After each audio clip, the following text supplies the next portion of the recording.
And we are live on the SideQuest Live on this beautiful, blistery, pre-snow apocalypse 2022 Thursday evening. It's going to be a lot of fun. It's going to be a great show tonight. We have a wonderful cast of characters. This is what do they call the Disney cast? The castmates, cast members? Cast members.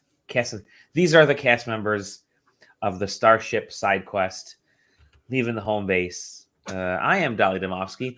The person Disney doesn't own Star Trek. Why are you doing that? JJ Holder. Yeah. Why do I get the last name treatment over here, man? It's Samuel Dixon. Hello. Yes. How you guys doing? Oh, doing. Yeah. Just doing. Just doing, baby. Yeah. Everybody getting ready for the weekend, eh? Everybody's working for the weekend. Working for the weekend. We got to get Danhausen on the show. That's what we got to do. AEW's Danhausen now. I feel like it's not a difficult thing to do. No. Hey, it is as usual. We're going to hop in and talk about some gaming news and get into what we've been playing afterwards. I think even Taylor's going to join us here in a little bit. I think he's probably pouring himself a drink or crying in his drink. Who knows? But he'll be joining us here soon. And I know Zach is always house moving lately. It seems like it. So they keep kicking him out, and he has to keep kicking him out of one house. Or maybe he's just like doing stuff with NFTs. I don't know. Hey, and speaking of which, there's Mr. NFT. The T stands for Taylor Bliss. Nice fucking Taylor. Nice. Fucking Taylor. It's like, wait a minute. No NFTs for Taylor. No NFTs. Yeah, that's what Zach's doing. He's just going through all of his monkeys, putting them in order and everything. So, no Zach. That's why Zach may or may not be doing things of less than legal virtue at the moment. I did get a chance to watch you guys play a little bit of Monhun Rise yesterday. That was kind of fun.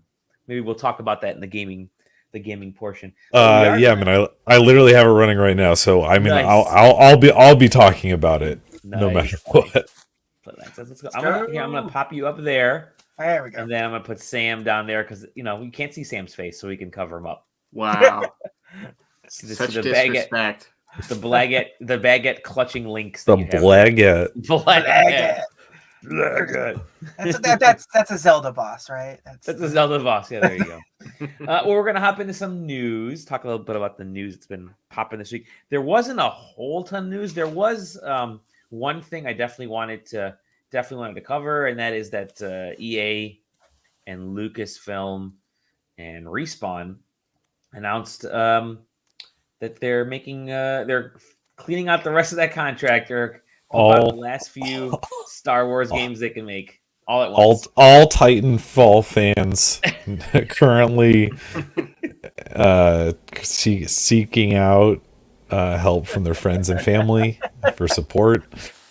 Yeah. I mean, it is kind of it's a little surprising to see them devote the entirety of Respawn's resources to it, I feel like. Yeah.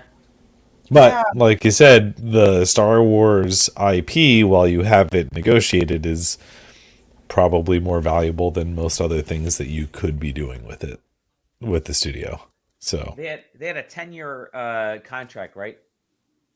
I don't recall what the exact terms were, if you want to be honest. So I'm not gonna. JJ would know. 10 years is the typical sort of like Disney licensing deals. Yeah. Well, the games that they're producing, we can thank. There were a couple that sort of leaked ahead of time, or people have been talking about. Jeff Grubb, obviously, and a couple other folks talking about the Jedi Fallen Order sequel in the works. Actually, they're not even calling it Jedi Fallen Order 2. They're just calling it the next game in the Jedi Fallen Order series. Yeah. And I think they even just said Jedi game. I don't think they even. okay. I don't think they called it.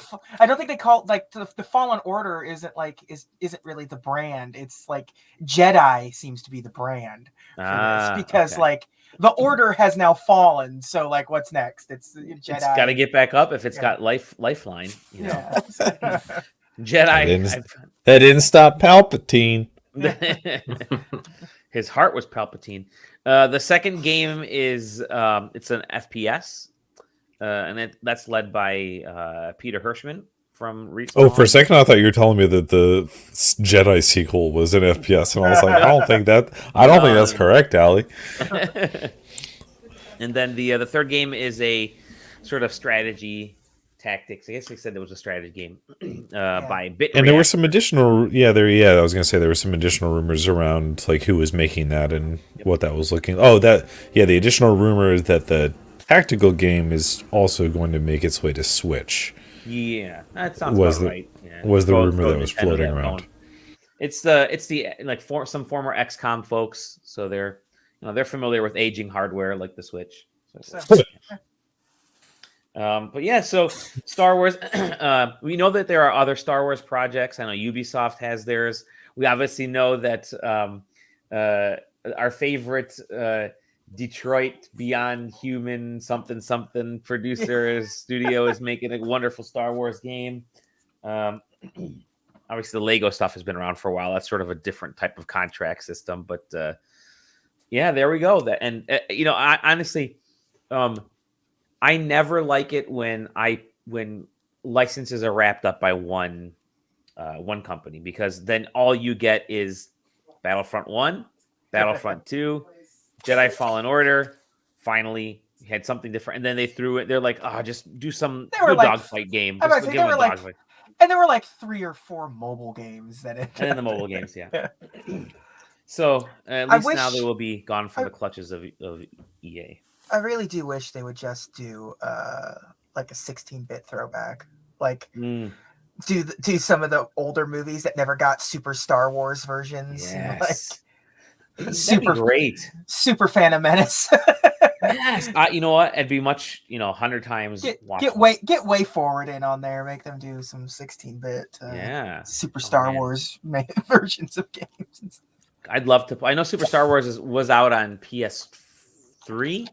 PS4? Yeah, because it was part of like you could also get it when you like got like the deluxe edition of the original Battlefront. So that's right. Because it came with like that 5-pack. It was like you get Super Star Wars, you get like Starfighter and the Jango Fett game that I always forget. Oh, that's right. Yeah. There were other Fetts besides Boba. Don't watch the Book of Boba Fett because he's not in it this week. And it's surprisingly the best of the series so far. There's a little bit of other news out there. I guess there really isn't a ton today. I think people are still sort of reeling from the Xbox stuff from last week, and there was a whole list of leaks that I'm getting that because Zach posted a list of leaked and rumor stuff that a lot of things are things that we already knew were coming, but I read through the list. It was more seemed like an accumulation of everything that we have learned and already knew. Yeah. And also, I mean, it got into some of the nitty gritties about like which studios are doing exactly what. And so if you're into those kind of details, that was the list is up on Reddit, Gaming Leaks and Rumors subreddit. There's like 25 things listed there, so it's more than I think that is really appropriate for us to go through, but in its entirety. The whole list. Well, we can if you'd like. It's probably pretty easy and fun to go through. One by one, baby. One by one. I'm actually looking for that link right now. Okay, I found it. All right, here we go. I will mention this one right here because that's this was on the list, but then it actually was announced earlier this week, which was Blizzard has announced an unannounced survival game. Announced an unannounced fantasy survival game. So it's working on an all new game finally. That's not Diablo. It's not Lost Vikings. It's not whatever. Rock and roll racing. Rock and roll racing. World of Warcraft. No, they've got a new survival game that they're working on, and they're hiring. So yeah, they have this image and like one other image that's floating around, but that's basically it. They said, "Hey, come work with us because we're hiring. We want you to join us in writing our next chapter." So yeah, there you go. You may end up in the next big project from Blizzard, Activision, Blizzard King, Microsoft. So just to give you guys a heads up, that's what you wanted to get going for. But yeah, let me share this list, which is pretty substantial. I always love lists like this because whether they're real or not, it's just a nice collection. And we've put collections like this out on SideQuesting as well, but usually in lead up to E3. But whole ton of stuff, coming to Xbox from their first party, their Bethesda stuff, Activision, Blizzard Kings, things that they're working down. Obviously, we can go down a list. If you want to hop in, Taylor at all, or anybody else, feel free. Obviously, you got Halo Infinite. They're working on that kind of stuff. Working on potentially some DLC. And then a new Halo project, distinct from Halo Infinite. So, and that's from Windows Central's Jess Corden, who mentioned that. So, yeah, that's kind of interesting. Coalition's working on, potentially the next Gears of War. Potentially based on UE5. Potentially based on UE5, yeah. And then they're also working on potentially a small IP that's released in 2023. Compulsion Games, they're the ones that did that. I forget what it was. Kind of that weird British-ish thing, that one of the early Microsoft pickups of this generation. A third-person action adventure game. Don't really know about that. Just code. Yeah, Compulsion Games they were the makers of Contrast, who ran the early PAX indie scene, at least to my recollection, because I haven't been there. I haven't been there in a while. Yeah, and it was there when I was there, and then We Happy Few back in 2018. Just for the background of what Compulsion, because they're on the smaller side of things comparatively. Yep. The Initiative, Double Fine, just who knows what they're working on. They didn't really say, but they're not going to say, and you're not going to convince them to make what they don't want to make. They'll just leave it at that. I loved Tim's tweet that he did because everyone was hassling him to make a new SpaceQuest game, and he's like, we're not a cover band, right? Like, it's so good. The Initiative is working on Perfect Dark, so we already knew that. So that's good. Crystal D is helping them out with that a little bit. Instead of Crystal Pepsi, we got Crystal D. In Exile, obviously, they have a couple of projects. One is in pre-production, one's in full production, and Cobalt is the one that sort of leaked some point last year. People were talking about it. It's that first-person steampunk RPG. Mojang, obviously, mouthful. Yeah. Mojang is Minecraft. Hope you like Minecraft. Ray trace Minecraft. I think they're gonna be making it for a while. Yeah, I think so too. It's pretty popular. Ninja Theory is finishing up Hellblade 2, and then whatever that Project Mara idea that they were working on. So who knows what that is. Obsidian has they're still working on Grounded, which I don't know. I mean, man, I feel like they launched early access for Grounded way early access. Way early access. Man, I mean, people have kind of forgotten about that game. That's why. Yeah, I mean that it came out so long ago. Grounded, they're like, I don't know. Is there going to be more than what I don't know. I feel like there's that happy medium of putting a game in early access and Grounded. Yeah. It didn't find the medium. Yeah. When did it come out in early access? July 2020, I thought, right? Yeah. Somewhere around there. I mean, it got very favorable responses from the people. Like, I mean, I saw it get picked up on some by Twitch people and play it a little bit like that. But yeah, man. I mean, we're probably gonna hit 2 years out on early access before we even hear about when that game's supposed to be, you know, quote unquote released. Which just feels like, I don't know. That's just like a long time. It's like how PC games work lately on Steam.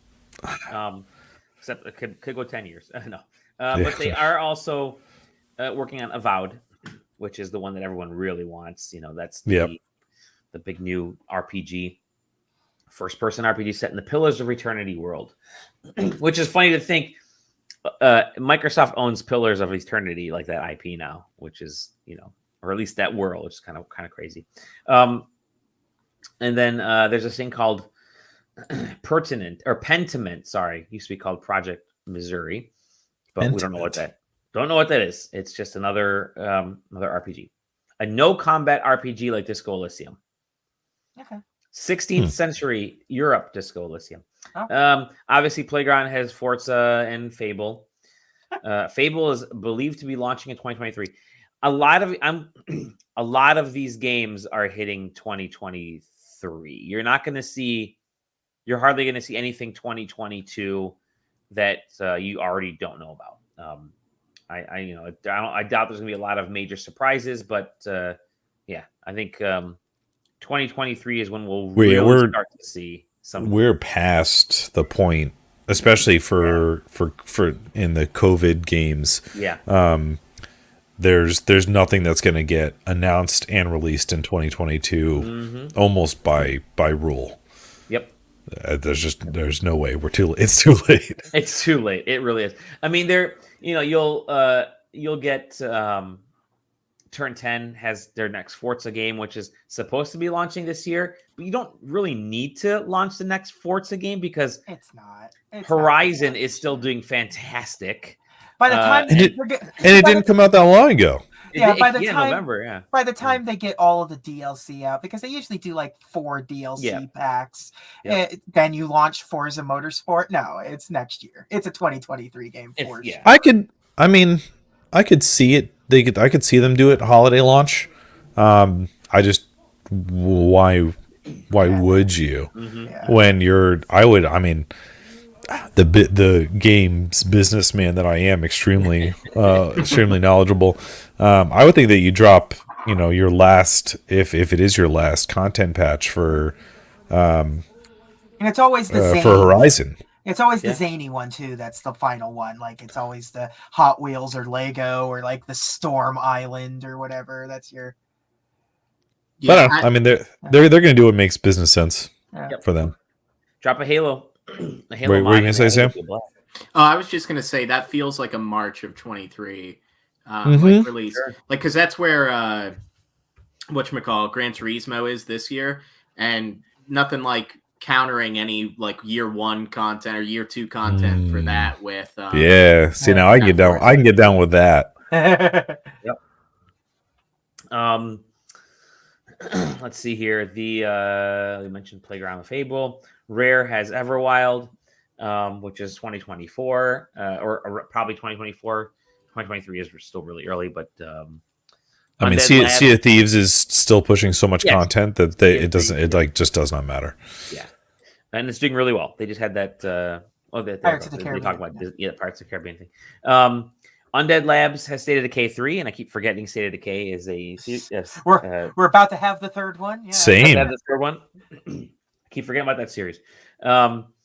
World's Edge does not develop games internally. They manage external partners. So basically, it's like they're getting content for some of the other games. It's a lot of PC stuff, which is cool. Age of Empires 4 might be in testing on Xbox consoles currently, which would be badass. All right.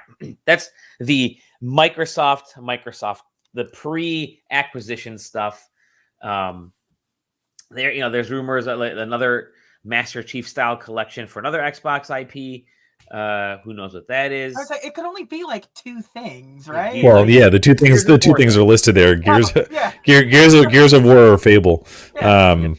I think Gears is the one that makes more sense than Fable, personally. Just like there's that direct line of here's our most popular. Wasn't all all that long ago that they remade the first game. Yeah, right. But they did that for Halo also. They remade the first and second game, and then all of a sudden the collection came out. Yep.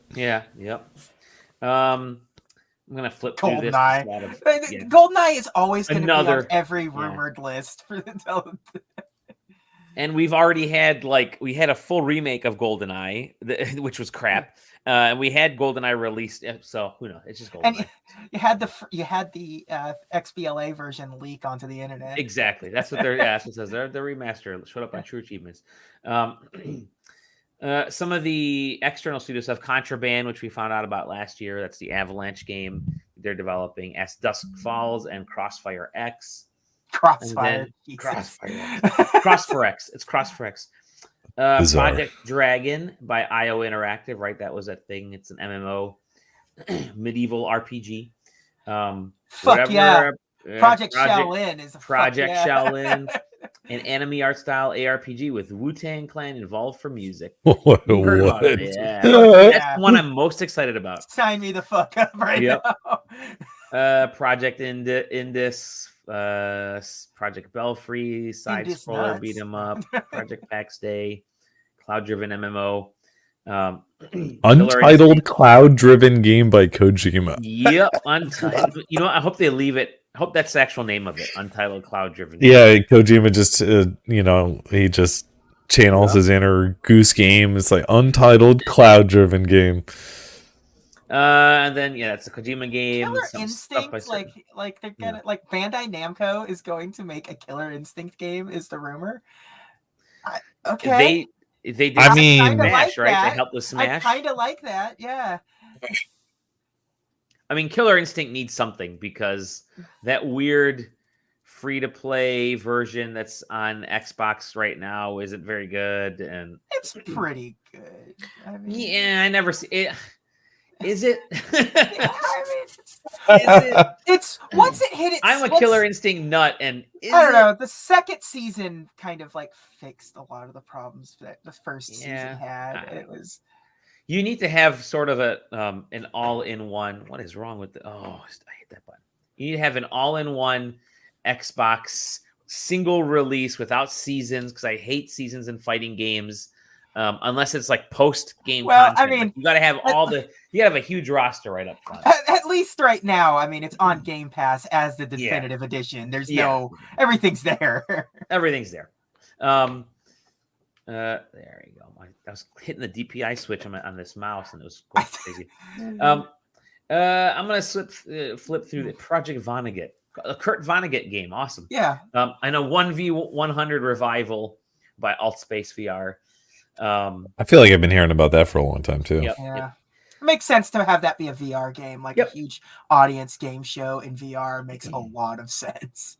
So all this stuff, a lot of these little side projects, I don't say little side, but they're smaller side projects, pretty typical for. I mean, remember Battletoads was last year, but everybody forgot about Battletoads the minute it came out because it sucked.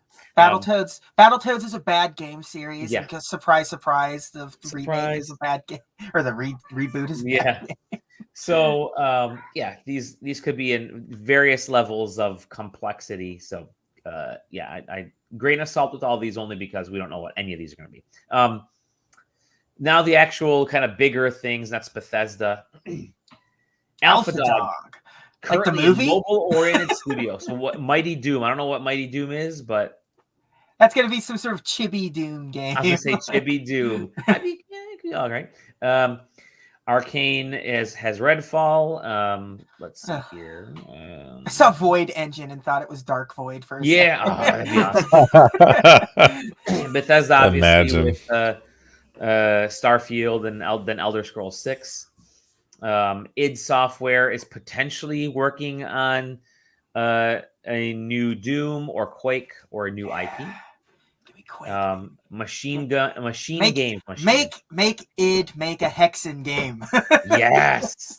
Don't worry, JJ. You and everybody else. If they're gonna do it, they're gonna do it. They are aware that people want it. Just force them at this point. Machine Games is working on. I forgot they announced the indie game. Yep. Roundhouse Games is supposedly, there's a rumor that it could be a Planet of the Apes game, but who knows? That's just around. I never even heard of Roundhouse Games till it's always super weird to like. They're gonna adapt a movie that's really not about like a story that's not about anything particularly like action oriented. It really is just like a storytelling situation. Yeah.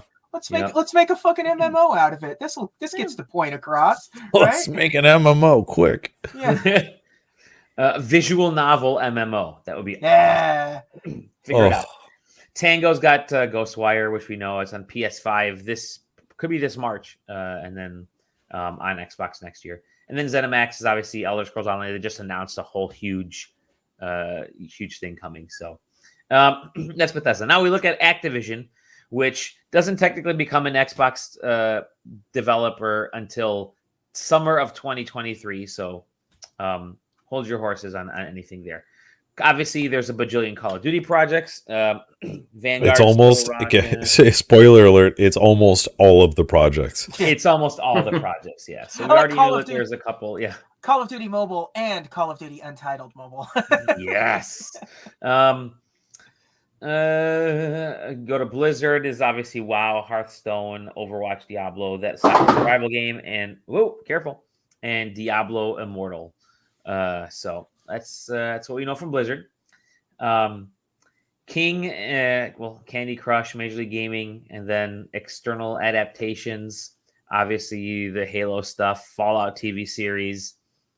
I'd love to see an Elder Scrolls show in some way or another. Although I'm just getting kind of tired of the sword and sorcery stuff because there's just so much of it right now. Lord of the Rings is coming, so you can. I mean, the biggest problem with Elder Scrolls is that it is kind of specifically generic high fantasy stuff. So, the story in those games is what you kind of make of it, even if it does even if it has a set story, it doesn't adapt that way.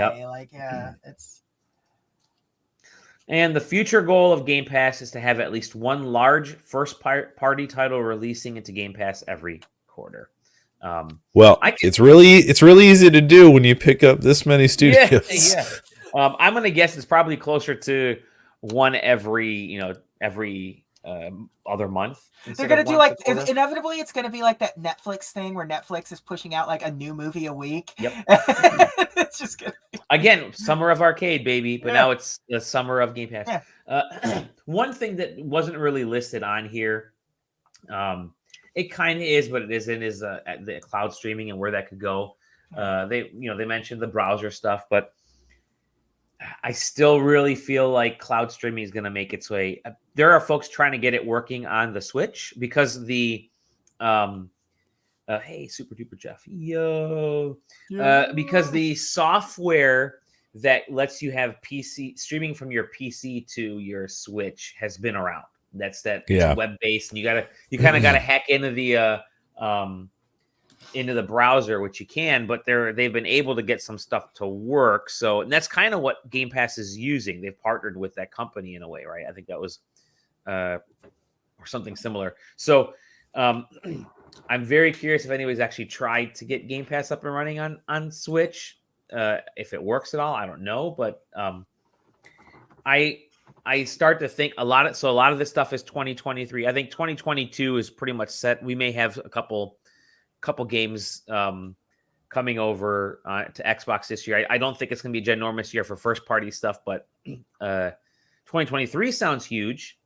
And I can also see 2023 be the year that whatever the next Switch comes out, which would be potentially powerful enough for something like Game Pass if it's streaming based. I don't think the current Switch can do a streaming Game Pass. Just the network is pretty bad. Oh god, the Wi-Fi on the Switch is yeah.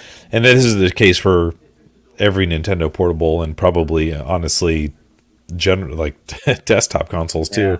It's just always been bad. Yep. I mean, anybody who owns a Switch and a phone could probably tell you that you could take your phone into one room, it gets almost full bars, and you boot up your Switch, and it's got like 1.5. Yep. It's just like, But you have the LAN adapter, so maybe you can do that. But yeah, the new console. Yeah, I'm still waiting for them to sell the new dock separately so I can buy that thing. They do sell it separately. Do they? Okay. Yeah, through their site, but yeah, they sell it separately. Okay, I wanted to buy it from a retailer. But. Same, yeah. I want to get one. Actually, want to get one for myself as well. So just for that LAN adapter and to have another. It's actually a nice looking piece of hardware in a weird way. I like it's nicer looking for sure. Yeah. So that's the Xbox rumors. There's a lot of stuff, a lot of games coming. It's pretty cool. Obviously, you're looking at 2023 before any of this stuff really starts to hit the fan. It starts to hit the airwaves or your Wi-Fi waves, depending on how you're going to be getting these games. But yeah, I think it's the majority of this stuff we had heard of. A lot of it Microsoft had even mentioned, or they talked about. So it's good to, if all of these go through, it's going to have a good amount of content for the next 2, 3, 4 years. You're probably looking through to, with Elder Scrolls 6, if that's sort of the tail end, you're looking through to like 2026, potentially full of content coming from Xbox. So yeah, these next 23 and 24 are going to be really good. Definitely. Not this year. And I think they feel like that it has to be. It's going to be kind of the defining releases, especially with the Activision news coming. There's going to be something to prove, because you can't make that acquisition and then not post a strong release schedule, because it looks bad, especially to your investors who just kind of like allowed you to make a $70 billion purchase. So, yep. And I was thinking about, we talked a lot about, what's Sony's response going to be? What's Nintendo's response going to be? Nintendo doesn't care, but what's Sony's response going to be? You look at the sheer amount of money Sony makes, their PlayStation division from hardware. They're the number 2 gaming company out there. And you think they just have to pump games out. Just make games. That's it. And you're completely happy, because just like Nintendo buyers, they're going to buy the first party stuff for your first party platform, and you're going to continue to survive, and people are going to be happy. And maybe you get a Game Pass, maybe you don't, but Sony's going to be just fine. I don't think that they're going to, there was the rumor of Sony London working on their London studio working on a new game. And I mean, they've got a bunch of projects in the works right now too. I think the reason we're not hearing about some of the stuff that Sony and Microsoft potentially are doing is because new hardware, more powerful hardware, takes a lot longer to develop stuff. It's not the 16-bit days. It's not I don't want to say indies don't take long, but it's not like you can just grab a Unity template and make a basketball game and say, this is Halo basketball. That will actually be kind of cool. Cortana versus, I think the bigger the games get, the longer it takes for them to get developed. And that's why you're not hearing a lot of stuff from Sony and Microsoft on some of these things, especially. Yeah. And I was just watching it was a Twitter moment, but like somebody was complaining about Horizon Forbidden West using the same grapple animation as Horizon Zero Dawn, and it's just like, it's like how long do you want these games to take to make, man? I love the one of the responses to that was something like, look at how Spider-Man and Batman and look at how Insomniac made Spider-Man sit on. It's exactly like how Batman stands on the. It's just they're literally just copying code from the Batman game. It's like, for sure they're doing copy and paste. I believe copy and paste that same code. I wish Zach was here to talk about this is for Square and Square Enix. Literally, they have used Final Fantasy 14 assets in like 6 different games. People do not realize how much just raw manpower it takes to make these assets especially for Zero Dawn, which uses mocap. You don't it's not just like flipping code around to get the new style, like get the new art look. It's like, all right, time to bring her back in the studio and mocap. Like it's you just can't. I don't know. Even the exact same animation may look like it's the same animation, but guess what? There are enough differences because the game engine has changed enough. The character models have changed enough, so it's not the same animation. There are tweaks that it may look. No, I looked at it side by side, Dally. It's the same. You did. You know what? I investigated. It's right. You did your own research. Yeah, I did my own research. Is it so bad to ask questions? No, I can't ask questions anymore. But yeah. So it's okay to dunk on people when they say that kind of stuff. But you look at 2022 with everything releasing, and whether a game looks good or bad this year. I mean, we ripped on Pokemon Arceus look how bad this game looks. It's getting stellar. Like it's getting like the highest Pokemon game reviews in like 15 years. I think this is just people getting outside the Stockholm syndrome. It's got to be. I don't know. I mean, maybe I'm just trying to cope. But like, I mean, we'll see. I don't think that I will like it. Well, I'll tell you next week how it is. Yeah, we'll talk about it next week. I get mine tomorrow morning. It's and then you get games that look fantastic but are junk. So what was Red Faction? What was the one that was like Red Faction Mars or whatever that was? It was like taken. It was the sequel to Red Faction. They're like, now the graphics are better and it's a third person, more of an action game, and you're not, but it's better. It's a better looking game. It's like, this game is not even a solid 7. No, it's not going to be our PAX East. On our PAX East panel. So yeah, anyways, Microsoft's rumors there. It's super interesting. I love looking at that kind of stuff. And I'm gonna have to go through this site, the Gaming Leaks and Rumors Reddit, and look for all the cool stuff that they have there. Because it's just nice to kind of sit and read on the couch as you're chilling, eating dinner, or watching whatever on HBO Max. Other news. Again, there hasn't a Crysis 4. I mean, someone, can it run Crysis? I mean, everything can run Crysis right now, so whatever. The Switch is running Crysis, so clearly it's not that. Can Crysis run Crysis? Yeah. And so, I mean, that's basically it. Can you guys think of anything else? Lighter week. I'm okay with it being lighter. Oh, there's one thing. What? Speaking of hardware that is dead. And disappearing, and old hardware. We talked about, that piece of handheld hardware that the Steam Deck's gonna eat up. The Vita, the Steam Deck is gonna eat the Vita. Valve finally gave a firm release date for the Steam Deck. That's if you got your pre-order in on time, give you the quarter. You sent psychic damage to Taylor when you posted this article. Great. Like it's great.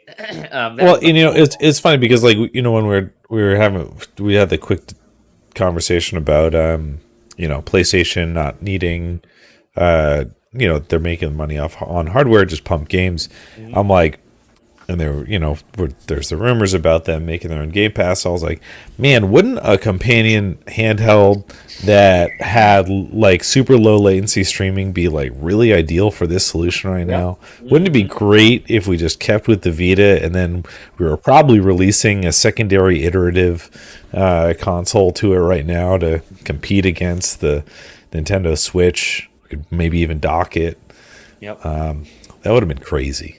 It's the kind of stuff that we can only dream about. But I mean, you know what? I had a Vita, and I enjoyed it. I think it just at the time it wasn't the kind of handheld gaming experience I was really looking for. Only because I think the graphical fidelity of the Vita was almost too good for the handheld at the time because it had a beautiful OLED screen. It was gorgeous. And I thought, I want to see these on a big screen. So I'll play the big boy version of all of these games that I mean, I think the biggest issue, I mean, not that I want to spend too much time talking about what I think the biggest issue with the Vita is. That's like, we'll have to have a Vita episode if that's what people want to do.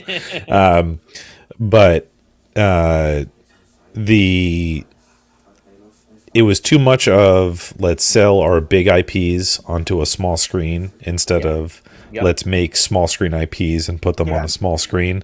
And also the fact that, as Nintendo showed off, it need like a Vita with a dock solution probably would have been a completely different beast. Like a hands Vita down. with the dock solution would be, and also that took SD cards. Yes, exactly. I mean, like let's be real. I mean, like that's a difference maker for the Nintendo, for the Switch. That it really is. It's so like being a Vita like player now. Like if you pick one up now, you better hope that you have a good storage solution, because there are some third-party solutions out there that are pretty good, but like it's too complicated for like a basic user. Like I mean, if you have to get the equivalent of a flash cart just to install a micro SD card, which is, by the way, if you do want a Vita, that's kind of the only thing that you can do. Well, if you want it to have with the Vita, you had to have an external storage. You had to have a card because it came with like 1 gig of space, which what was it? The PSP hardly could load the OS on. The PSP Go has the most internal storage of any PlayStation portable handheld device, which is the saddest thing in the world. Cool little device, and that was way ahead of its time because you could slide it open and click it. I had so much fun. It was really cool. Slide it open, click it close. It wasn't touchscreen, but looking back now, if you need a touch, that's what I want from gaming phones is to be able to just kind of slide it up and then have a controller with buttons and then be able to slide it back down. Because like Sony did that with a phone at one point. Well, anyway, the Vita or the Steam Deck comes out, was it February 22nd? 5th. Same day as it was Elden Ring that day, and then the week before it's Horizon Forbidden West, and I think there's a game. What do you think? Are we going to get that bad boy listed on Proton day one? Oh yeah. Of course. I don't think so. No, it's hey, hardware sells regardless of what games are out there. So I'm sure nerds love toys, and this is that is true. Have we seen any official details about hardware dock from Valve? No, they just said that you can go out and buy their third-party docks for little things like this. Well, they also said that they were making one. But they didn't give a time frame or anything. So right now it's basically just a portable device, but they even listed, they're like, hey, look, I think in one of their FAQs it was like, here's the link to Amazon where you can buy the third-party little mini docks if you want to lay your Steam Deck down on the table and plug something in from the bot or wherever. But no, I want this sucker upright, dude. But does it have a rear touch control panel? Does it have a rear touch control? No, I'm excited. I managed to get it at the pre-order at the right time. So I'm a Q1 dude. So looks like I'll let you guys know what it's like. I'll do a full review of it. But anyways, Steam Deck, good stuff. So, but that's what we'll be playing in February. I want to know what we're playing right now. Did you like that? Did you like that segue? Yeah, I did. So I want to go to the most vocal person first, Sam. Sam, what are you playing, dude? Oh, just the normal exciting things that I'm sure everybody's tired of hearing about. So Splatoon 1 on the Wii U. Yes. What 2008 game is still in your stack there, Dally? I'm not joking. You're going to find out in a little bit. Devil's Third. Finally. Genshin got another update, so guess who's playing that? And then Forza it's about to end its current season and roll into its next set of content. And they've got me because they have those accolades that are only by season, so you have to get that stuff there. So one shy, just need one more car from the festival, and then I'm there. But You know, since 2 releases are coming up that I'm looking forward to, both Pokemans tomorrow, which I'll join you guys talking about it next week, hopefully. And then also, I think it's the week after is Ollie Ollie World. Yeah. Oh, wow, yeah. So that's going to be exciting. So, you know, like everything, or like every time I have a game on the horizon I'm really excited for, I get entranced by an indie game that I've put off for too long, and that is Death's Door. And it's on Games Pass now, and wow, that game is very cool. Little 2D Zelda-like, little, I mean, anytime you do combat and collect souls, it's going to get compared to Dark Souls, but it's not really that difficult, but it is very difficult. And just a very interesting art style and storyline. You're basically a crow who's referred to as a reaper, which just means that you're going and collecting the souls of these characters that you're just assigned. There's like a little bureaucrat office that you go to, and they give you your soul collection, and you go there. But when you're in the mortal world or wherever you go to claim these souls, you can age. And I guess in the normal spirit world, you don't age. You know, you can't die, all that type of stuff. And your first soul that you go and claim gets taken from you by another crow who was unable to complete his kill and therefore not stop aging. So he basically traps you into, hey, you've got to help me solve this problem or both of us die eventually. So your choice. Very interesting. Yeah, that's the first boss there. And yeah, there's the bureaucrat's office that you go to. Yeah, so it's very interesting. It's very dark. I know I don't want to give like too much away, but the area I'm in right now has some real family problems going on in it. And the monster designs and stuff like that is very cool. Combat is very simple, but you still have like a lot of maneuvers. Love a good dash roll. So yeah, I mean, it's another one of those indie games where if you have Games Pass, definitely worth checking out. So we got this game a while back as a review code to check out. I think they're like, hey, we need to get some people taking a look at this. This was like 6 months ago when it actually launched on Xbox. But it wasn't on Game Pass at the time. And so it kind of fell by the wayside. I didn't hear too many folks talking about it until like then a few months later it popped up on I think Switch and PlayStation. And now it's on Game Pass. Everybody's talking about it on Game Pass, which again, there it is. You know, it's the Game Pass effect, as we say. It literally is a great marketing tool, and put the game out. If it doesn't, you know, depending on how it's doing on other platforms, pop it up on Game Pass. People will talk about it, and then they'll, you know, they may talk about it on Game Pass, and you may not have Game Pass, so you pick it up on the Switch. So it's a fun game. I really enjoyed it. It was certainly one of those games that, you know, like when it came out, I was interested in checking it out, but obviously with work schedules and stuff like that, was just kind of loaded with a bunch of stuff. And then, you know, it's on Games Pass. So, well, I'll download it. And if I don't like, you know, if it doesn't click with me in the first 20 minutes or so, I can just delete it out. But I mean, very solid opening. So definitely worth checking out if you're into that 2D. Reminds me, not story-wise, but sort of gameplay-wise, reminds me a lot of, now I'm going to forget what the name of it is. Star Tropics. No, I'm just kidding. No. Oh my gosh, and I love the game too. It's made by Heart Machine, and I can't think what the name of the game is.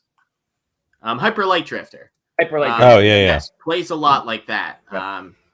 So yeah, definitely worth checking out. Very cool. But yeah, I mean, other than that, still also playing Halo Infinite, both the campaign a little bit and online. And then also the group of people that I play online games with has recently started getting back into the Division 2. And I can't tell you much about that game other than, I mean, I guess it feels good at hiding behind things and shooting at people and making jokes with your friends. It's a Division game, and I guess there's 2 more of those on their way. So I don't endorse that. What I do endorse is Genshin Impact. Hope you guys are all doing your roles looking for those 5-star characters. You know, it's the rerun of my good Rock Daddy right now. And I hope I wish you all the luck getting your 5 stars. It's the Lantern Rite Festival, which is just the more kosher form of the Chinese New Year. So go celebrate. There's new skins for characters because they got censored in China. And also, oh yeah, that's right. And also, there's new skins to download, which will eventually get censored in China. That one you can pay for and one you can earn. Might not even have either of the characters, but just hey, Genshin Impact. We'll see you at the big 2.4 update, probably at the middle of this month or of February here sometime. Can't wait. See you in Mondstadt. Well, this is Leeway is where the Lantern Rite Festival is. So there, that's been my Genshin Impact pitch for this Genshin Impact moment. Excellent. Use promo code Sam to get promo code. Listen, I tell you what, could we get online with miHoYo? Because I pumped this game. I was gonna say Sam wishes that he had a promo code for Genshin. I was gonna say hey, if I could hook you guys up with 160 Primo Gems, which would give you one roll at a possibility of a 5-star character, I would. Is all I'm saying, miHoYo. Sam, you've been through the 1-year anniversary. You know they don't that kind of gems to just give away. They hand that stuff out like it's candy. They have a login event right now that gives away free pools. Hey, they have a login event right now that gives away free pools. It sounds like something you want to do if you're interested in it. All I'm saying is, miHoYo, I could really use one of those Razer chairs that's like $500 for no reason other than it has what's her name on it, Paimon. Because the default chair is only like $300. License costs you $200 a chair over there, Razer. All I'm saying is Genshin Impact. Download it for free today on everything except for an Xbox and eventually on the Switch. So there you go. Yeah, one day Switch Pro. Taylor, tell me about Manhunt, baby. I'm slowly slipping away. What? It's the only thing that I do now. It went from Final Fantasy 14 to Monster Hunter Rise. Maybe I just have an emerging personality disorder. Is the bigger issue. Turning the Titanic has been really slow for Taylor. Yeah, I don't. So I've not always. The past 3 Monster Hunters I've kind of dabbled into, and I played Rise for an amount on Switch when it first launched.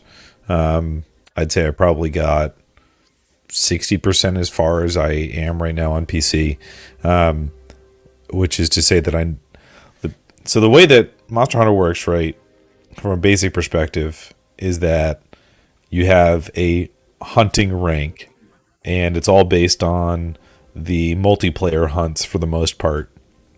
That determines your rank. And then it goes from 1 to 7.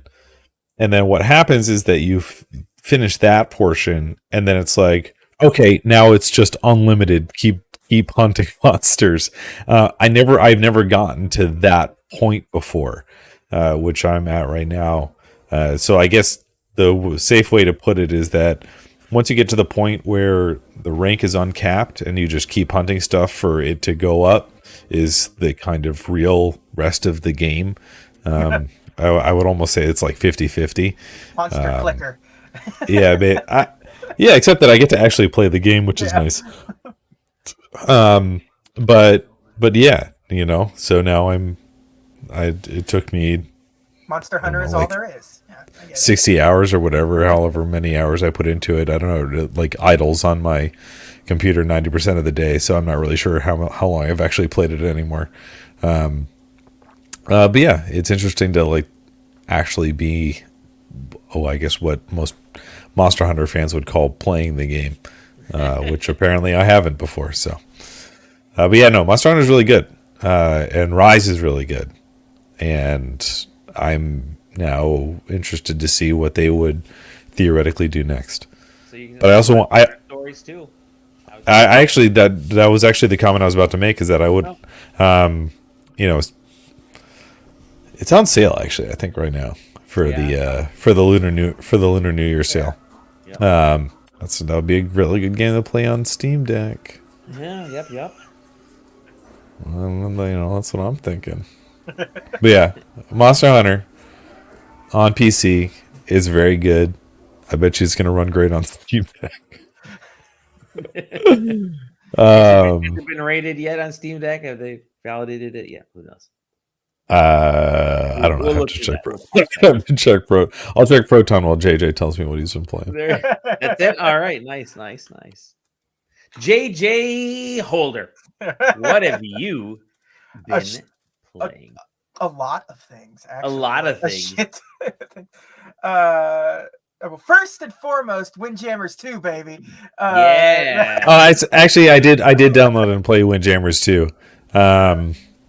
And I played that for a day, and I yelled at it a lot. And I think I'm done with Windjammers 2. Undefeated online, so I'm doing good for Windjammers. Yeah, you and the other 10 people on the Switch. No, I'm playing on the Game Pass version more than the Switch version, because there are only 10 people playing on the Switch. It tells you how many people are actively online. Really? And, wow. I booted up the Switch the day it came out, and it was 10 people. I booted up the Xbox, actually the PC version, and it was 500 people. So it's okay, well, still not a lot of people, but I'm surprised because that game had a lot of hype behind it from folks, but it's early. Yeah, it's Windjammers, man. It has hype, but baby. It's a very niche hype. It's you got Giant Bomb fans, Xavier Woods, and me that are excited for it. Yeah, no, that's a real good game. It's fun. If anyone who hasn't, I think I described it to Taylor as it's just Pong with Street Fighter inputs. Yeah, that's exactly what it is. And I'm cool with that. Yeah, I love it. It was funny to see a couple there was a really long thread that somebody put out there because the tutorial's kind of shit. Trash. It's so bad. I had any 8-second clip showing what they're trying to describe would be incredibly helpful. But I was reading through that Twitter thread, and I came to the conclusion I will never want to take this game as seriously as it can be taken, because it is very fighting game-ish in the sense that there's a distinct back and forth aggression and defensive stances that you can really be taking in order to complete, and I'm man, I just want to throw the frisbee. I can barely beat Easy Arcade, man.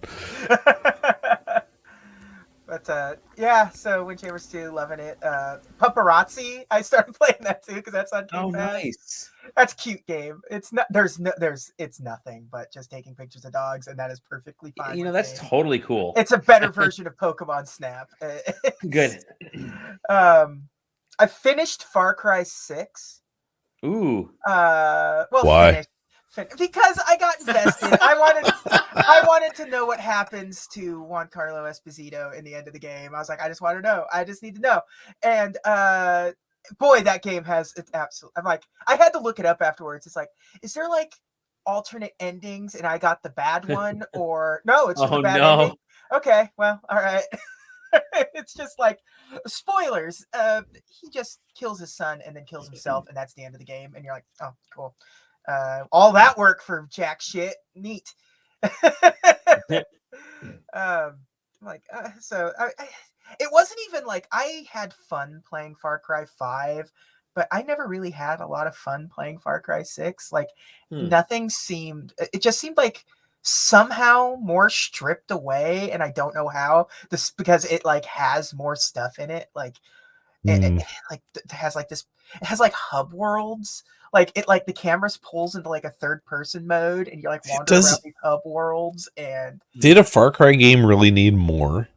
No, and you know what I mean? Yeah, and they added this backpack situation, and it's got all the silly weapons and everything, and it's just this is the point where big companies like Ubisoft, especially. I know Warner does it, Square does it, where they just rely on that same IP and they churn it out over and over and over again. And had they not called this Far Cry, like had this been a different name, if this had just called like Freedom Fighters or something, Freedom it would have just Fighters been or whatever. But they got to break away from these. It has onslaught of the same game over and over again. It has a post credits like scene, but like a Metal Gear Solid style post credits where it's just audio. It's just two characters talking, and it's one of the main characters, Juan, talking to a person that starts talking about insanity, and you're like, shit, it's Voss from the third game. No, that's right, because you can bring him into the. No, because DLC, they have right? The DLC is like all of the previous villains, like side stories of the previous villains. So like they've got Voss and Pagan Min, like and then they're gonna have whatever the guy's name from the fifth one is coming soon. I haven't dove into those because I'm probably just going to uninstall this game. I have Ubisoft Plus or whatever the fuck they call that thing. So that's where I just like, okay, play that. I can finish Watch Dogs Legion, I guess. Someone has to. Someone has to, and might as well be. Because Ubisoft is done with it already. Yeah, so. And it's got like, and you got like the beta for like the new Settlers game, which I'm kind of excited to kind of check out. But yeah. Oh yeah, rip Hyperscape. We just got that on the news. Oh yeah, Hyperscape. Because I got a review code for it when it first came out, and I talked about it when it first came out, and like it's fine, but it's like it's a saturated market. The cool thing that game had was like verticality, which a lot of them didn't have, and that wasn't enough because it's Ubisoft. Like Ubisoft has like you get it by just signing into their launcher, except nobody has the launcher because I'm insane. Not everyone else is, so it's like you. Like I'm one of I have the Epic Game Store, EA Play, Games Pass, Amazon, like all this bullshit, all the launchers, every launcher, all the launchers. Yeah, Rockstar has a launcher, like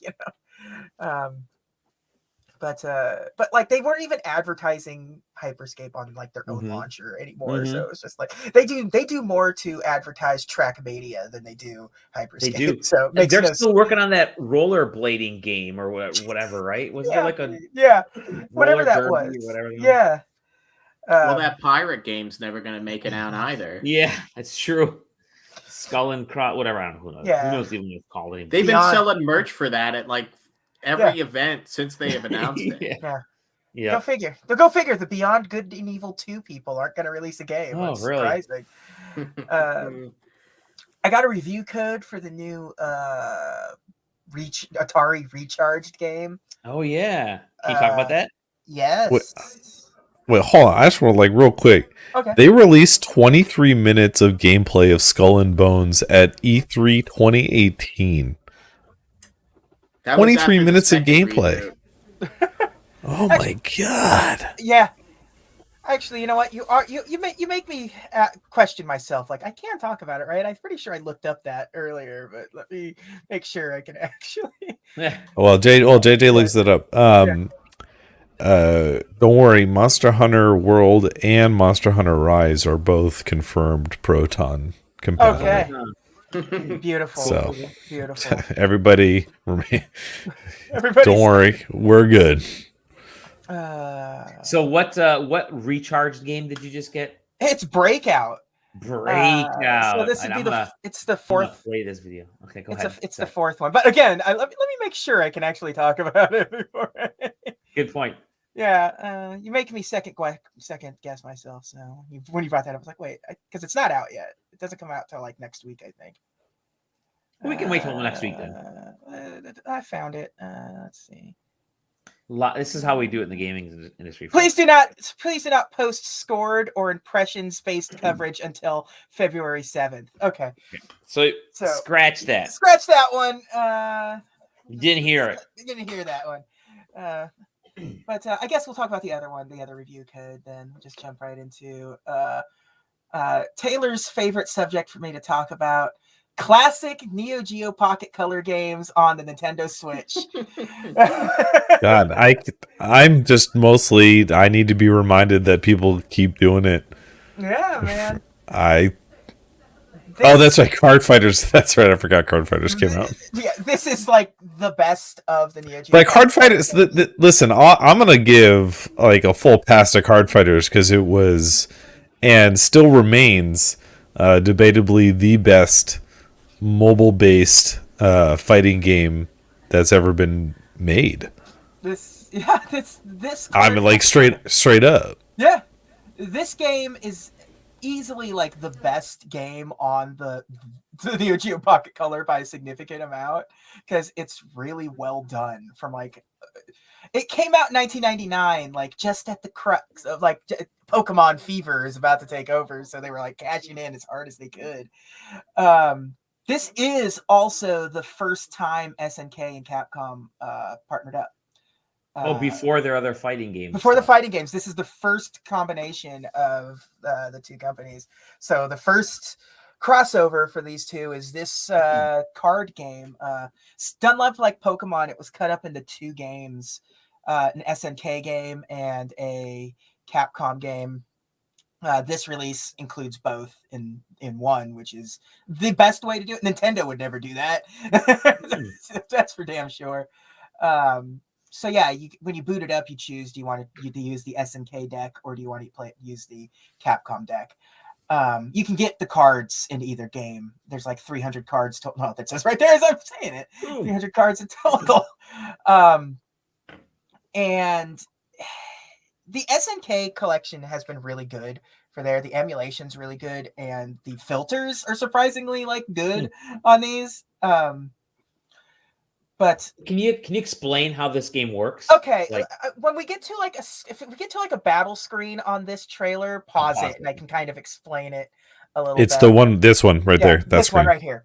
Okay, so this is the easy way. So you can see you got 3 spots. Your opponent has 3 spots. You have 3 spots. Those are your players. Those are your players. Those are the cards you pulled out of your hand. So you got 2 types of cards. You got the fighter cards, and you got kind of like action cards. And the battle points are both your attack points and your health. So when it plays a lot like Magic the Gathering or even like Yu-Gi-Oh or whatever. So when you pull your character out, you choose where you want, put them in the hand, and you attack a card, or you could see like the card that's in like going up against the blank space. That would be like attacking your opponent because you have it's between 2,000 to 3,000 HP is what your opponents tend to have. So you're just trying to knock down their HP. So you want to, take down as many cards as you can and have your field filled. But before you do every attack, they have the option to counter. So when they counter, it's going to eat up, like if you've got a card, you see Ryu here is 1,000 and they've got 600. Their counter, they're going to knock 600 off of you and you're going to knock them out. So you don't get to attack the opponent, like the player, because they countered. And you can team up, you can partner up, so you can like 2 cards if you have enough SP, which is like the special points that you earn throughout the matches. And you can see the like where it says Shin and Cap. You have that's the HP is your player's HP, and the SP is the current SP you have in your hand. And you need the SP to use double team moves or use the special cards. And the special cards all have things like shuffle through the deck or just do like an instant attack without sacrificing, because you get 1 attack per round. And so sometimes it behooves you not to counter to save the HP and, or to pull out a better card so you don't knock yourself out trying to counter an opponent or whatever. And I mean, that's the core of this. So these matches can go on for a long time because you can really just do counter. The computer tends to counter, and that just really draws things out. So you really want to bank SP as much as you can to be able to use like double team moves. So how do you get cards? How do you collect the cards? It's just through fighting. You buy them. You go to like there are like stores in the game where like you can trade this types of cards to get this particular card. Like it's not like using currency to get it. It is like trading cards in your hand to get like special cards and things. Got it. Like you're trading them up and stuff. And like it has a multiplayer mode, but it is local only. And so like if you're doing it handheld, like they have a way of like doing this multiplayer stuff on the same handheld together, like holding it sideways. Mm-hmm. So it's like that's like one person's using one side and one person's using the other side of the thing. And you have like 2 save files, and so like you're fighting the other save file, not like a friend's deck or something. There's no like wireless multiplayer. But it's also got an RPG mode in it, kind of, where you're trying to become the best card fighter. And there's very little to it, but it's got all that SNK quirk to it. Like you're like in toy stores, beating the champion of this store or whatever. I was going to ask, is there some type of like other mode? Because all the video here showed was just the battles, but there's obviously... Yeah. But there's nothing more to it other than the battles. Like there's no really other gameplay element. It's not like Pokemon where they do some clever like gym puzzles or whatever. It's just it's just card fighting. Cool. And it's a really competent like baby's first card fighter that can really engross you for a long time. Like the battles do go on and on and on sometimes, but all of the art is really cute. It's that SNK Neo Geo Pocket Color chibi style that you've seen. Every fighter uses the same like graphic style, and they just kind of adapted that to the cards. And like, and it's not just limited to like Capcom fighting games. It's got other, Resident Evil's in there and everything from Capcom, and SNK's got other stuff. And I don't know if you noticed, but if you saw in the trailer, your character names are based off of, if you choose Capcom, it's your character. If you choose the boy, you're Cap, and if you choose the girl, you're like Comey. And like in the SNK one, like if you choose the boy, you're Shin, which is what the S stands for in SNK, and I forget what the girl's name is in it. So they really lean into the love and respect that you may have for Capcom and SNK circa 1999, back when you could respect either company. It's by far of everything. Like I've reviewed the collection, I've reviewed all of the other stuff. This is like the pinnacle of the handheld. It is a really, really good. It's both a good fighting game without any fighting in it and a great card game. Like I couldn't recommend this one enough. It's not super expensive on the platform, and you can get really lost in it. You got basically 2 games, even though you really don't. But technically you do, depending on how weird you are. That's like saying you got 2 games when you bought like 2 different decks of Pokemon cards. Right? Yeah. It's and it's like one game is the same as the other. I mean, it's like the guards swap between the 2. So just whichever one you like the most is the one to start with. If you like SNK fighting games, then you start with the SNK deck. If you like Capcom anything, you go with the my first playthrough was the Capcom deck just because I like the cards more.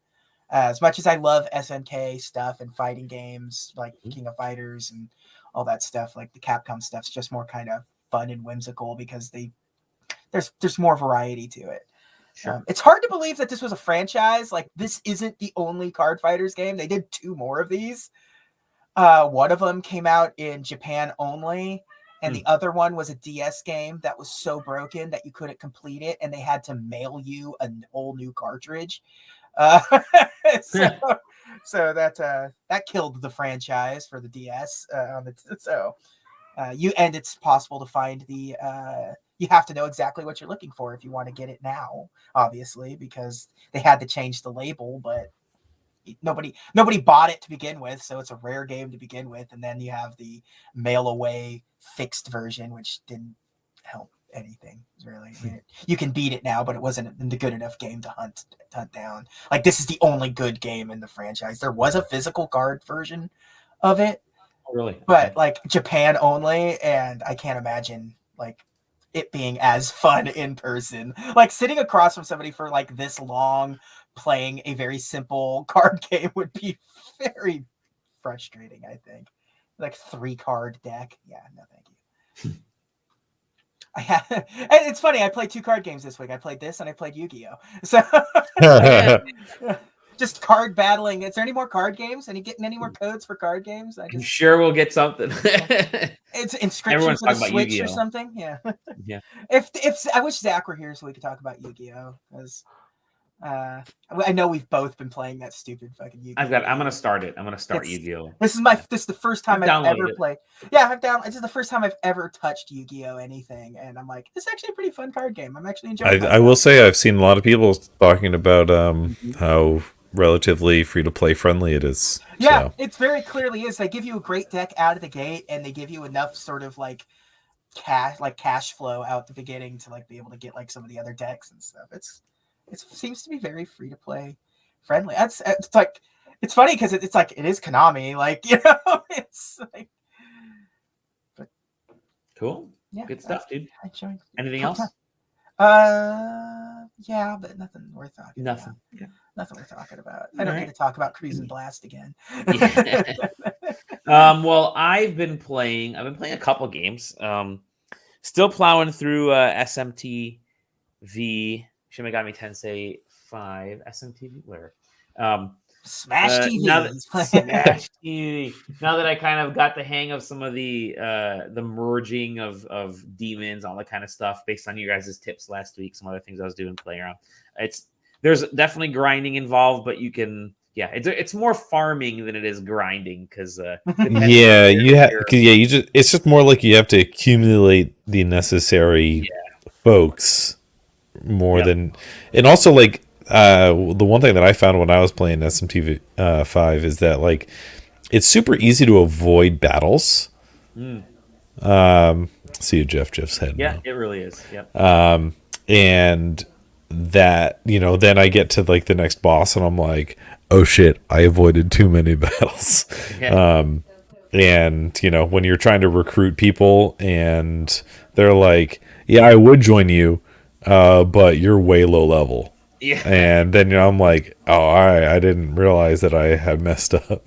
But yeah. Anyway. And everyone's very sassy in the game, so they let you know you fucked up. Yeah, that is true. Great writing. The translation is great. The writing is great. The localization is so good. Yeah. So good. Sorry, localization. Yeah. It's legit localization. It's not like it really is. Yeah. It really is. And the game is. There are a lot of little side things. It's not a phenomenal game, but it's a solid 7. This is one of those perfect solid 7 games, and it's not. I mean, there are much better RPGs out there. Coming to PAX East 2022. Pardon? Yep.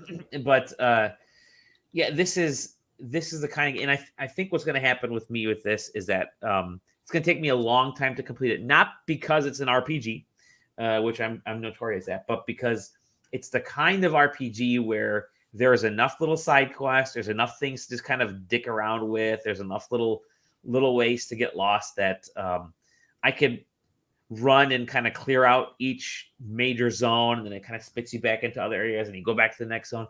Or I can just kind of have fun and try to unlock everything along the way. And I think that's what I'm going to end up trying to meet all the demons. I think it's what I'm going to end up doing. It's going to take me a while to get through this one, but for way better reasons than Bravely Default 2 and Octopath Traveler. So I don't think you'll be hearing about me too much about this game, I should say, from me until I actually complete it, and then I'll talk about my overall experience. But I was playing that, and I got a great game that I'm going to play right now that's going to piss off Taylor, which is just wonderful. So my daughter, wonderful kid, easily gets sucked into gacha games. And I know we've talked about Genshin Impact, and she's been playing Genshin Impact, and she loves it.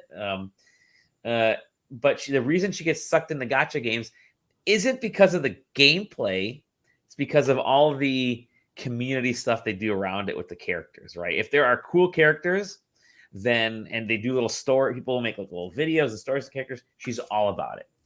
One of the games I've been playing, and again, something I literally just have on the side on my phone when I'm like in the middle of a meeting and I lean back and kind of dick around a little bit, is Cookie Run Kingdom, which is just Cookie Run Kingdom I have seen in quite a few places lately. Yeah. I am not surprised. It's huge in terms of the player base. I mean, it's making a killing out there. It's very basic, and you're going to see the game is by Dev Sister is the name of the company, but it's literally it's an idle style gotcha game where you amass a team of these cookies and then you send them out to battle. And they obviously have like there's a little plot or story or whatever, and that's basically it. All you can do is, as they're kind of moving on this path, this is showing the battle. You can tap their special move when it saves up, and that's the overworld. When it saves up enough special, magic, like SP or whatever. SP. Well, when the timer goes on, the cooldown period, and that's it. And then you just kind of hope that you clear out that little stage, and it moves on to the next one if you want to. And then, of course, you can build up your kingdom and your town, and that's it. That's all this game is. But the characters are kind of cool. And I literally dove into it trying to find out what the fuss is about. And it is the most gotcha game on the planet. But it's not fun at all. It's not interesting. It just is. It just is. The one thing that does annoy me a lot is there are plenty of games out there with like multiple levels of things to buy, like gems. Some games will have gems and magic dust and bricks and blah blah blah. 5 different currencies, yeah. This has like 25 different currencies to buy for all the different things, and they center around the whole idea of baking, right? You can bake jelly or you bake dough or whatever, and then you got to get the dough to make this part of a cookie that makes this. It's just it's an absolute mess. And I feel sorry for any parents that have been suckered into spending money on this stuff. I will say this though,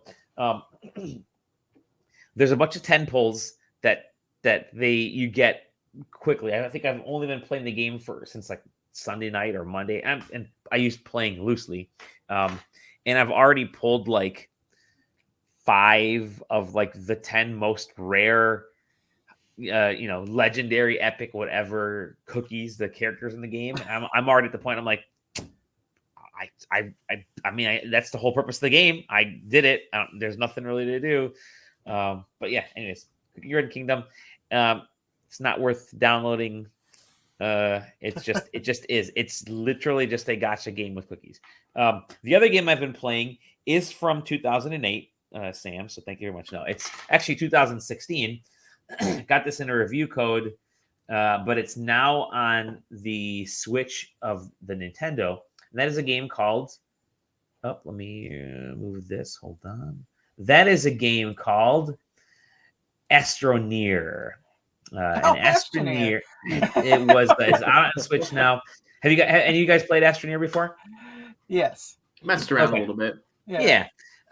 So it's like No Man's Sky light. In a way, you're kind of building up bases, and you're constantly. There's a little bit of Minecraft. It's a little bit of everything kind of built into this, but it's not on the Switch. It's like a Lego aesthetic.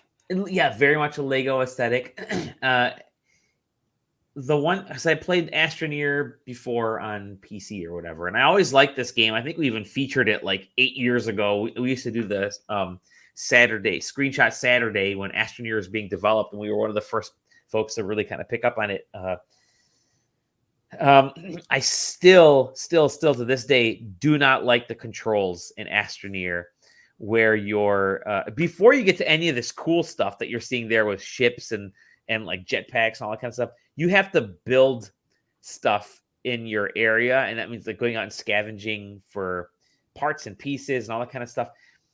That aspect of the game is mind-numbing, to say the least. I never liked it on the PC, and I don't necessarily love it here. I will say this. Thankfully, Astroneer is apart from the controls, and I don't think this is native to the Switch as a problem, but apart from the controls, it's actually a fun game to just kind of pick up, play a little bit, and shut it down. Pick up, play a little bit, shut it down. It's built for that kind of style, but it doesn't hold my interest for more than like a half hour, which is a weird thing to say about a game because you don't have long spells of games, but the reason I say that is because it's very much a mission based. So it's like, hey, do 5 of these things, do 2, pick up 2 of these things, build this thing. That's sort of the structure of at least the initial part of this game. And because of that, once you clear out 1 or 2 of those missions, you're like, okay, I'm kind of done. I did my task for the day. It feels like a job. And I think that's what the game is. It's what space industry, I think, is the whole theme behind it. It really is you landing on a planet and you're doing tasks and you're kind of doing a job. There's some fun stuff if you get into it with other people. I think the joy of this game is to play co-op, and I think you can play 4-player co-op on the Switch. When you go solo, it's not nearly as interesting. So I'm just kind of hopeful that there are enough people out there that are willing to pick it up because it's done well on, I don't know how well, but it's done enough on other platforms where there are player bases, and they've been doing a good job of updating it over time. But the task-centered side of things is a little more like a job, and I think that's what, again, doesn't necessarily turn me off, but limits how much time I want to spend in any given time with it. Like I said, half hour, 25 minutes, a half hour, and I'm kind of done. Maybe if I'm watching an episode of something on TV, Boba Fett or whatever. And that's it. I'm done playing Astroneer for the day or for a few days or for the week. And that's how it was on kind of other versions of this game. Thankfully, when you have it on a handheld platform like the Switch or the upcoming Steam Deck, I think it really does shine in those types of situations because of the structure of the game. And if you haven't played it, if you've got it, if you don't have it on PC or anything yet, and you're not picking up a Steam Deck anytime soon, because like who actually is going to get a Steam Deck anytime soon because they're so back ordered. You're not going to get it till 2023. Pick it up for the Switch. It's the perfect type of platform is to have it off a big screen while you're doing something else and just kind of fiddling around and doing a job in space. And then you put it down and you're satisfied. So Legos in space with Minecraft, it's fine. It is what it is. And I hate describing anything. It's like, it is what it is, but it's as enjoyable as gardening when you have to garden instead of when you want to garden. Right, Taylor? You and we're big gardening. You're like, there are some days you're like, I want to be out and I want to look through the tomatoes. I want to see what's growing out there. But then there are the other days you're like, crap, I have a caterpillar infestation. So I go pick these bugs off each of my leaves. And I love my garden. And maybe I'll find a nice looking like tomato or an eggplant. I don't want to be in there the whole time because I got other shit to do. But at least I'm outdoors and the weather's nice. And that's kind of what this game is. I'm picking caterpillars off of tomatoes, but at least I'm outdoors and the weather's nice. But that's basically it. Does that make sense? Long-winded way of saying. I follow it. I understand it. I don't think it's good, but I understand it. Yeah. Okay. Good enough. Anyways, Astroneer. It's work in space with a little bit of whimsy to it. Space job. So, I think in the 5 or 6 years since the game's released, we've gotten the genre has changed. The genre's been updated over time. Yeah, the genre's gotten better. The genre's gotten better. Yeah. No offense to Astroneer. When it launched in 2016 or whatever it was pretty cool. Because No Man's Sky had kind of just started to come back into understanding what it was. So it landed at the perfect time then. But now something like No Man's Sky has gone light years beyond what it was back then. Hi-yo. Oh. And Astroneer has, again, the nature of the game has kind of kept it where it is. So, but yeah, there you go. It didn't Astroneer. grow. It didn't grow. So there you go. And that's it. That's all I've been playing. And that's all we've been playing at the 1 hour, 29-minute mark I'm seeing there. We got it. Quick, 25 seconds. 25 seconds. Thank you. I want to thank everybody for joining us as usual, spending some time with us this evening. I'm sure there'll be plenty more to talk about next week as it's going to be the all Pokemon show. So Taylor, we're going to make sure you sit that one. No, I'm just kidding.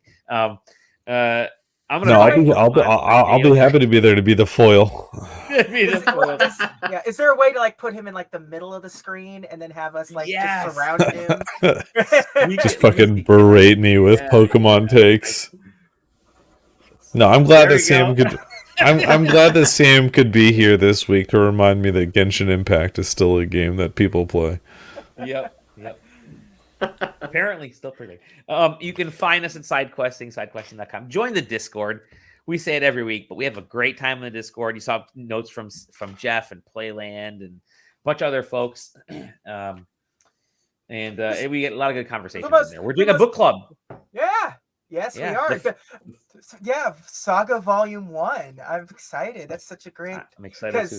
As Saga returned this week to comic book store shelves after a 4-year absence. 4 years. A lengthy hiatus. Yeah, so Saga is back. So what better way to celebrate Saga than to read it again? And you can get it through, I think Kindle has it for free on Amazon. Yeah, Comicology. Yeah, your local library definitely has it. I mean, that's where I get a lot of just like independent. Oh, cool! Really? Books. Yeah, there's a lot. They have a good selection of comic books at the local graphic novels at the local library. Yeah, it's really good. That's how I have that first volume as a graphic novel, and I love it. And it worked out great. And Humble Bundle gave away like all of it. Like at some point. I might even have that too. I probably have that digitally somewhere too.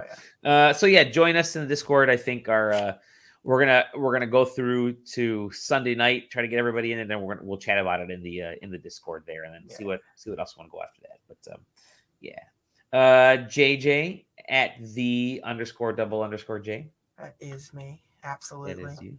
I technically have a podcast of my own, although my upload schedule is miserable, but it is Disney Compendium. We know that feeling. Oh, we should also say that we reactivated the SQW Twitter feed. So take a look at the SQW podcast Twitter feed because we've been wrestling's good again because WWE is just in chaos. Some wrestling is good again. Some wrestling's good. Yes. WWE is just it's more of the managerial chaos. But AEW is like, hey fans, what do you guys want? You guys want Danhausen? Sure, let's bring it in there. You got CM Punk? Why not? You want Adam Cole, baby? Yeah. Everyone's there. It's that Super everybody's here. Yeah, it's that Super Smash Brothers trailer. Everyone is here. There you go. Taylor over in that corner. Yeah. At Taylor Bliss. Come to the Discord if you actually want to talk to me. If you want to come, same with Sam. The most active channel on the Discord is the NFT memes channel. The secret NFT meme channel that only the staff.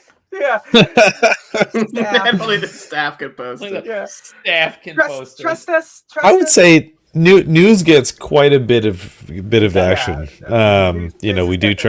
We do try and post like every major thing that actually hits there. In the hope that somebody wants to talk about it. The general game chat is pretty good for recommendations too. Yeah, true. Very true. The Discord's been kind of growing little by little, which is slow and steady. You win the race, slow and steady. You don't want to get too big too fast like Jeff Grubb because we're gonna milkshake duck him pretty soon here. I would say, have you gone to his game mess? It's chaos. It's chaos. There's 5,000 channels in there. It's a nightmare. I got lost in there and I haven't found my family. We're wandering in different channels. Find us in the Discord. And feel free to strike up a convo because that's what we like to do. Other than that, have a wonderful, happy, healthy rest of the week and weekend, and we'll see you in the next episode next week. Thank you, everybody. I'm gonna start doing some more ASL. I'm teaching myself ASL, so take care. And I think that's like next time or something. I don't know. It's either next time or eat my ass. It's either one of those two. That one is no. See you guys next time. No. Thank you, everybody. Let's do the next episode of the SideQuest. Bye bye.